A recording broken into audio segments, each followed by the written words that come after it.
10 సంవత్సరాల బీఆర్ఎస్ పాలనకు చెక్ పెట్టినటువంటి కాంగ్రెస్ పార్టీ అధికారంలోకి వచ్చిన తర్వాత ప్రజాపాలన అందిస్తూ అనంతరం జూబ్లీహిల్స్ ఇటీవల జరిగినటువంటి జూబ్లీహిల్స్ బై ఎలక్షన్ లో కూడా కాంగ్రెస్ విజయ దుందుబి మోగించడంతో మరింత రెట్టించినటువంటి ఉత్సాహంతో అయితే మాత్రం కాంగ్రెస్ శ్రేణులంతా ఈ పంచాయతీ పోరులో విజయం తమదే అనేటువంటి స్థాయిలో దూసుకుపోతున్నారు. ప్రచారం చాలా హోరుగా సాగుతున్నటువంటి పరిస్థితి ఉంది. అయితే మహబూబ్ నగర్ ప్రాంతంలో ప్రస్తుతం మనం ఉన్నాం. ఈ మహబూబ్ నగర్ ప్రాంతంలో ఉన్నటువంటి పంచాయతీల పరిస్థితి అసలు ఏ విధంగా ఉంది, ఏ విధమైనటువంటి గతంలో ఏ విధమైనటువంటి డెవలప్మెంట్ జరిగిందా లేదా, ఇప్పుడు ప్రస్తుతం ఏ విధమైనటువంటి డెవలప్మెంట్ జరగబోతుంది, ఒకవేళ కాంగ్రెస్ పార్టీకి సంబంధించినటువంటి అభ్యర్థులు వారికి సంబంధించి అనుకూల వర్గం గెలిస్తే ఏ విధంగా ఉండబోతుంది అనేటువంటిది మనం మాట్లాడే ప్రయత్నం చేద్దాం. మనతో మాట్లాడటానికి టీపీసీసీ జనరల్ సెక్రటరీ, అదేవిధంగా సీనియర్ కాంగ్రెస్ లీడర్ గా ఉన్నటువంటి ఎంఎస్ఆర్ మారెల్ల సురేందర్ రెడ్డి మనతో ఉన్నారు. మాట్లాడదాం. సార్ నమస్తే. పంచాయతీ పోరు ఏ విధంగా సాగుతుంది ఇక్కడ? 10 సంవత్సరాల బీఆర్ఎస్ పార్టీ విధ్వంస పాలన, అంటే పంచాయతీలను సర్వనాశనం చేసి వచ్చిన బిల్లులు ఇవ్వకుండా పనులు మాత్రమే చేయించి వాళ్ళ కాలంలో సర్పంచులు ఆత్మహత్యలు చేసుకునే స్టేజ్కి తీసుకుపోయినటువంటి పాలన బీఆర్ఎస్ పార్టీది. కానీ మా పార్టీ వచ్చిన తర్వాత వాళ్ళు విధ్వంసాన్ని సరి చేసుకుంటూ చెప్పిన పథకాల కంటే ఇంకా బలమైన పథకాలు గ్రామాల్లోకి తీసుకెళ్లి ఎప్పుడూ కనీవిని ఎరగని రీతిలో అప్పుడు వాళ్ళు ఏదైతే వాగ్దానాలు ఇచ్చిండ్రో, ఏదైతే దళితులకు 3 ఎకరాల భూమి అని చెప్పినరో, అల్లుడు ఇంటికి వస్తే డబుల్ బెడ్రూమ్ ఎట్లా ఉండాలని వాళ్ళు చెప్పినరో, అవి ఏవి కూడా మచ్చుకైనా కనిపించని గ్రామాలను చూసి, డెవలప్మెంట్ లేని గ్రామాలను చూసి, నివ్వరపోయిన గ్రామాలను చూసి కాంగ్రెస్ పార్టీ వచ్చిన తర్వాత ఒక పండగ వాతావరణం గ్రామాల్లో వచ్చింది. దానికి ఉదాహరణగా మీరు ఏ గ్రామానికన్నా వెళ్ళండి, ప్రతి గ్రామంలో డబుల్ బెడ్రూమ్ ఇండ్లు కట్టుకుంటా ఉన్నారు. 5 లక్షల రూపాయలు డైరెక్ట్ గా వాళ్ళ అకౌంట్ లో పడతా ఉన్నాయి. దళారీ వ్యవస్థ మొత్తం కూడా మాయమైపోయింది. అంటే కలకల్లాడుతున్నాయి. ఎవరి పనులు వాళ్ళు స్వచ్ఛందంగా చేసుకుంటా ఉన్నారు. ఇప్పుడు సన్న బియ్యం, తినే బియ్యం ఎప్పుడు కూడా మనం కనీవిని ఎరగలేదు. సన్న బియ్యం ప్రజలకు సామాన్యులకు అందించి సన్న బియ్యం ప్రతి కుటుంబానికి కూడా వస్తా ఉంది. రేషన్ కార్డు అనేది మచ్చుకైనా కనిపించలేదు. ఇన్నేళ్లలో రేషన్ కార్డులు కొత్త వచ్చినాయి. కుటుంబ సభ్యులు పెరిగితే యాడ్ ఆన్ అయిపోయినారు. అట్లా వందల వేల రేషన్ కార్డులు వచ్చి ప్రతి ఒక్కరికి కూడా దాదాపు మన తెలంగాణలో 4-5 వేల కోట్ల మంది ఉంటే దాదాపు 4-5 కోట్ల మంది ఉంటే 3 కోట్ల మంది ప్రజలు సన్నబియ్యం తినే పరిస్థితికి వచ్చిండ్రు. అంటే అందరికి కూడా ఇంచుమించుగా పథకాలన్నీ కూడా ముడతా ఉన్నాయి. బయటికి కాలు పెడితే బస్సు ఎక్కుతారు. బస్సు ఎక్కితే ఫ్రీ బస్సు సౌకర్యం. మహిళలందరూ స్వచ్ఛందంగా ఎక్కడ కావాలంటే దైవస్థానాలు తిరుగుతా ఉన్నారు, గ్రామాలకు వెళ్లి వస్తా ఉన్నారు. అందరూ కూడా బస్సును ఎంజాయ్ చేస్తా ఉన్నారు. మనం ఇంట్లోకి వెళ్లి కరెంట్ వేసుకుంటే విద్యుత్ దీపాలు ఫ్రీగా ఎక్కడ చూసినా.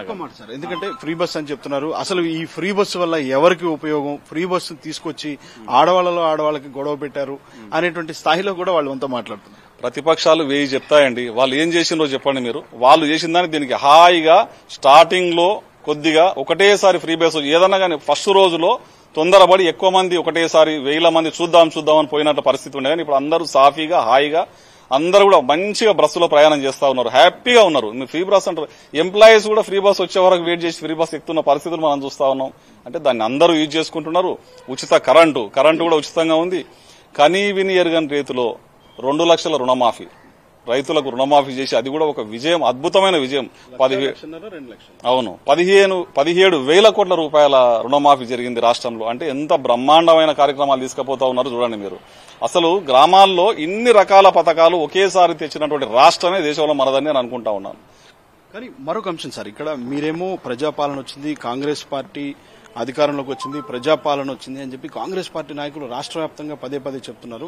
కానీ బీఆర్ఎస్ పార్టీ మాత్రం ప్రత్యేకించి పంచాయతీల విషయంలో 2 సంవత్సరాలు కాలయాపన చేసింది. అందువల్ల కేంద్రం నుంచి వచ్చేటువంటి నిధులన్నీ ఆగిపోయాయి. దీనివల్ల చాలా మంది ఆత్మహత్యలు చేసుకున్నారని చెప్పి వాళ్ళు విమర్శిస్తున్నారు. ఈ 2 సంవత్సరాల కాలయాపనే బీఆర్ఎస్ చేసినటువంటి దౌర్భాగ్యమైన పాలన, వాళ్ళు చేసినటువంటి విచ్చలవిడితనం. అంటే నిధులన్నీ కూడా అడ్డంగా కాళేశ్వరం కూలిపోయే ప్రాజెక్టులకు మళ్లించి రాష్ట్ర ఖజానాను గండిగొట్టి పూర్తి అనేక ఆర్థిక ఇబ్బందులకు గురి చేసిన రాష్ట్రాన్ని గాడిలో పెట్టి గ్రామాభివృద్ధి చేసుకుంటూ వచ్చి అన్ని పనులు చేసుకుంటూ వచ్చి దానికో సందర్భం వచ్చినప్పుడు బీఆర్ఎస్ మరియు బీజేపీ కుమ్మక్క అయిపోయి రకరకాల మాటలు మాట్లాడుతున్నా కానీ కాంగ్రెస్ పార్టీ గ్రామాలలో ఒక రకమైన కళ తీసుకొని వచ్చిన తర్వాత గ్రామాల్లో ఎలక్షన్ పెడతా ఉంది. ఆ బిల్లులన్నీ కూడా మెల్లమెల్లగా చెల్లించుకుంటూ వచ్చి వాళ్ళ పార్టీలో బిల్లులు చెల్లించలేనటువంటి వాళ్ళకు కూడా కాంగ్రెస్ పార్టీ బిల్లులు చెల్లిస్తా ఉంది. గ్రామాలన్నీ కలకలలాడుతున్నాయి. ఇప్పుడు ఎలక్షన్ జరిగిన తర్వాత కూడా మీకు అర్థమైపోతుంది. రిజల్ట్ చూస్తే మీకు అర్థమైపోతుంది. మొన్ననే జూబ్లీస్ రిజల్ట్ మీరు చూసిండ్రు. ఎన్నో పొంగనాలు కొట్టిండు కేటీఆర్, ఎన్నో రకాలుగా చెప్పిండ్రు. అందరు ఆన్నే ఉన్నారు.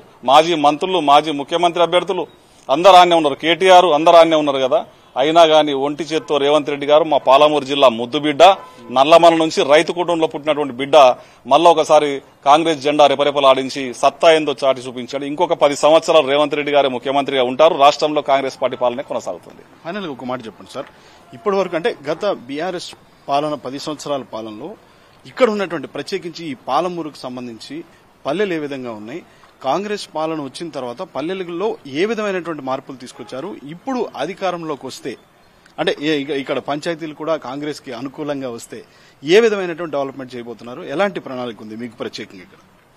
తెలంగాణ రాష్ట్రంలో మా మహబూబ్నగర్ జిల్లా, ఈ ఉమ్మడి జిల్లాలో ఈ మహబూబ్నగర్ కాన్స్టిట్యున్సీ కూడా చాలా బాధాకరమైన బాధలు అనుభవించినటువంటి కాన్స్టిట్యున్సీ. ఇక్కడ మాజీ మంత్రివర్యులు శ్రీనివాస్ గౌడ్ గారు ఇక్కడ ఎమ్మెల్యేగా ప్రాతినిధ్యం వహించుడు, మంత్రిగా పనిచేసిండు 10 సంవత్సరాలు. ఒకప్పుడు ఆయన మొట్టమొదటిసారి ఎమ్మెల్యేగా గెలవడానికి కారకమైన వాళ్ళు చాలా మంది ఇక్కడ బాధపడ్డ సందర్భాలు ఉన్నాయి. ఈయనను ఎందుకు గెలిపించినాం రాను అంటే ప్రత్యేకంగా ప్రతి ఒక్క దాన్ని కూడా ఎవరిని కూడా మనం వ్యక్తిగతంగా ఎవరిని కూడా మనం ఇబ్బంది పెట్టకూడదు. ఆ వ్యక్తిగతంగా ఇబ్బందులు పెట్టి చాలా మందిని సర్వనాశనం చేసి కేసుల పాలు చేసి రోడ్ల మీద అంటే బీసీలు ఎంతో మందిని జైళ్ల పాలు చేసినటువంటి నాయకుడు శ్రీనివాస్ గౌడ్. బీసీలందరూ ఉద్యమం లాగా ముందలకొచ్చి ఆయన చేసినటువంటి అరాచకాలను బయటపెట్టి మంచి ప్రశాంతంగా ప్రజలకు అందుబాటులో ఉండే ఒక ప్రేమైన మనిషి ఎన్ఎం శ్రీనివాసరెడ్డి గారిని ఇక్కడ 20,000 మెజారిటీతో గెలిపించుకోవడం జరిగింది. దాదాపుగా ఆయన 70-80 కోట్లు ఖర్చు పెట్టిన ఆయనకు అసలు డబ్బులే లేకుండా సింపుల్ గా వచ్చి ఆయనకు అభివృద్ధి నినాదము రేవంత్ రెడ్డి గారి పేరు, ఈయనకున్నటువంటి పేరు, ఇంతకుముందు కాన్స్టిట్యున్సీలో ఇక్కడ ఎమ్మెల్యేగా పనిచేసినటువంటి పేరు, వీటిని చూసి ఆ యొక్క దౌర్జన్యాలు చేసినటువంటి ఆ మాజీ మంత్రి గారిని ఓడగొట్టి ఎన్ఎం శ్రీనివాసరెడ్డి గారిని గెలిపించుకున్నారు. ఇదొక అంశం. అయితే గ్రామాల్లో తీసుకుంటే మొత్తం దౌర్జన్యాలు, కేసులు, ఇబ్బందులు, వాళ్ళు ఏం చెప్తే అది నడవాలి. ఇదొక సపరేట్ దేశం కింద ఈ పాలమూరు కాన్స్టిట్యున్సీ మనుగడ సాగించింది. ఇక్కడ చాలా రకాల ఇబ్బందులు పడ్డది, చాలా కష్టాలు అనుభవించింది. దాని నుంచి ఇప్పుడిప్పుడే తేరుకొని డెవలప్మెంట్ వైపుగా ఇప్పుడు అడుగులేస్తా ఉంది. గ్రామాల్లో మీరు నమ్మరు, ప్రతి గ్రామం వండి పండగ వాతావరణమే. పోటీ ఏడ ఉందంటే మా పార్టీ అభ్యర్థులు ఇద్దరిద్దరుగా నిలబడ్డతోన మాత్రమే మాకు ఇబ్బంది ఉంది తప్ప ఎవరిని కాదనుకునే పరిస్థితి. 10 సంవత్సరాలు అయిపోయింది, అందరూ సర్పంచ్ కావాలని కోరుకుంటా ఉండరు తప్ప టీఆర్ఎస్ పార్టీతో మాకు పొత్తు కూడా లేదు. ఒక్కటి గుర్తించండి, టీఆర్ఎస్ పార్టీ, బీజేపీ పార్టీ గానీ టీఆర్ఎస్ ముఖ్యంగా ఏం నినాదంతోనే ఎలక్షన్లకు పోతుంది చెప్పండి? ఏం ఇస్తామని పోతుంది, ఏం చేస్తామని పోతుంది, ఏం ఇచ్చినామని పోతుంది? డబుల్ బెడ్రూమ్ ఇల్లు ఇచ్చిందా గ్రామాలలో తెలుసు, అది చెప్పడానికి కూడా వీలు లేదు. వీళ్ళు ఏం చేయలేరు, ఇయ్యలేరు.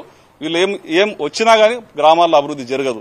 మా పార్టీ అయితే ఇండ్లు, కరెంటు, ఇప్పుడు వచ్చిన రుణమాఫీలు, రైతు రుణమాఫీలు, విద్యార్థులకు మా ఎమ్మెల్యే గారు ముఖ్యంగా విద్యార్థులకు, ఇంజనీరింగ్ విద్యార్థులకు ఫ్రీగా ఆయన సొంత నిధులతో చదివిస్తా ఉన్నారు. ఇక్కడ ప్రత్యేకంగా స్కిల్ డెవలప్మెంట్ సెంటర్లు పెడతా ఉన్నారు, మహిళలకు స్కిల్ డెవలప్మెంట్ సెంటర్లు పెడతా ఉన్నారు, ఎన్నో మంచి కార్యక్రమాలు చేస్తా ఉన్నారు. ఎన్ఎం శ్రీనివాసరెడ్డి గారి మెడికల్ కిట్ అని ఒకటి పెడతా ఉన్నారు. అంటే ప్రత్యేకంగా విద్య మీద, వైద్యం మీద 24 గంటలు కేంద్రీకృతం చేసి ప్రజలందరికీ కూడా అవగాహన చేసి ఓట్ల కోసమే రాజకీయాలు కాదు, ఫ్యూచర్ లో పిల్లల భవిష్యత్తు, ఆరోగ్యం మీద కూడా రాజకీయాలకు అతీతంగా పనిచేయాలని నినాదంతో ఎన్ఎం శ్రీనివాసరెడ్డి గారు పోతా ఉన్నారు. రేవంత్ రెడ్డి గారి పుణ్యాన మా పాలమూరు జిల్లా ముద్దుబిడ్డ రేవంత్ రెడ్డి గారు నిజంగా చెప్తా ఉన్నాను, ఆయన ఒక ఫైర్ బ్రాండ్ లాగా ఇన్ని సంవత్సరాల తర్వాత కూడా అనతి కాలంలోనే కాంగ్రెస్ పార్టీలో పీసీసీ అధ్యక్షునిగా పీఠం అధిరోహించి దాని తర్వాత అనతి కాలంలోనే ఒక పాదయాత్ర అయితేనేమి ఇవన్నీ చేసుకుంటూ పోయి సీఎం పదవి వరకు ఒక ఎంపీగా, ఎమ్మెల్యేగా, జడ్పీటీసీగా ఇట్లా ఎన్నో పదవులు అనుభవించి చిన్న కుటుంబం నుంచి వచ్చినోడు, మా కష్టాలు తెలిసినోడు, మా జిల్లా అభివృద్ధిలో అడుగడుగునా మాకు తోడుండేటోడు. కాబట్టి రేవంత్ రెడ్డి గారు అభివృద్ధి కార్యక్రమాలను, ఆ ఫలాలను కూడా ప్రజలు తింటా ఉన్నారు. అదేవిధంగా ఎన్ఎం శ్రీనివాసరెడ్డి గారు సంక్షేమ కార్యక్రమాలను ప్రజలు అనుభవిస్తా ఉన్నారు. మాకు పోటీయే లేదు, గ్రామాలు మొత్తం కాంగ్రెస్ పార్టీ జెండాను రెపరెపలాడుతుందని తెలియజేస్తా ఉన్నాను. కానీ యునానిమస్ ఏమన్నా అవుతున్నటువంటి పరిస్థితులు ఏమైనా ఉన్నాయా సార్? బీఆర్ఎస్ పార్టీ ఆధ్వర్యంలో భయభ్రాంతులకు గురి చేసి ఎక్కువ యునానిమస్ చేసేటోళ్ళు. మేము స్వేచ్ఛ ఇచ్చినాం, ఇది ప్రజాపాలన, ప్రజా పార్టీ కాబట్టి మా పార్టీలో ఇద్దరు నిలబడ్డా, బీఆర్ఎస్ నుంచి నిలబడ్డా, బీజేపీ నుంచి నిలబడ్డా, ఎవరికైతే సత్తా ఉంటుందో వాళ్లే గెలవాలా, హరాజ్ పెట్టే నాయకులు గానీ యునానిమస్ గా చేసుకోవాలనే ఉద్దేశం గానీ లేదు. ఖచ్చితంగా కాంగ్రెస్ పార్టీ అనేటువంటిది ఖచ్చితంగా ఇప్పటికే 10 సంవత్సరాల బీఆర్ఎస్ పార్టీకి చెక్ పెట్టడమే కాదు, జూబ్లీ హిల్స్ ఎలక్షన్ లో గెలుపొందటమే కాదు, ఇప్పుడు జరిగేటువంటి పంచాయతీ ఎన్నికల్లో కూడా కాంగ్రెస్ పార్టీ విజయ దుందుపి మోగించబోతుంది. గతంలో ఉన్నటువంటి బీఆర్ఎస్ పాలనలో గ్రామాలన్నీ కూడా అభివృద్ధి అనేటువంటిది కుంటుబడి భయభ్రాంతులకు గురి చేస్తే ఇప్పుడు మాత్రం కాంగ్రెస్ పాలనలో ప్రతి గ్రామంలో కూడా ఒక పండుగ వాతావరణం ఉంది, స్వేచ్ఛ అనేటువంటిది ఉంది, స్వేచ్ఛాపూరిత వాతావరణం ఉన్నాయి, ఎన్నికలు కూడా జరుగుతున్నాయని చెప్తున్నారు. విజయం తమదే అనేటువంటి ధీమాను ఎంఎస్ఆర్ వ్యక్తం చేస్తున్నారు. ఇది ఎంఎస్ఆర్ తో face to face video journalist Sunil తో తేజ, 99 టీవీ, మహబూబ్ నగర్.